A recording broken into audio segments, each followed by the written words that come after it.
గుండె దాటి గొంతు దాటి పలికిందేదో వైనం.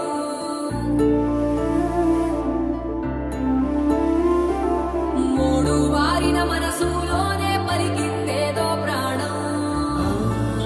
కన్నుల్లోనే గంగై పొంగిన ఆనందం, కాలంతో పరిహాసం చేసిన స్నేహం. పొత్తులు దాటి హద్దులు దాటి జగములు దాటి యుగములు దాటి చెయ్యందించమంది ఒక పాశం, రుణ పాశం, విధి విలాసం.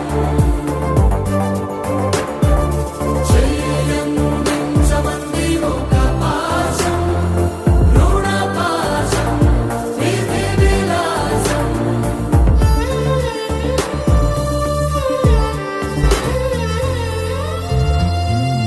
అడగాలే కాని ఏదైనా ఇచ్చే అన్నయ్యనవుతా, పిలవాలే కాని పలికేటి తోడు నీడైపోతా. నీతో ఉండే చాలు సరిదూగలు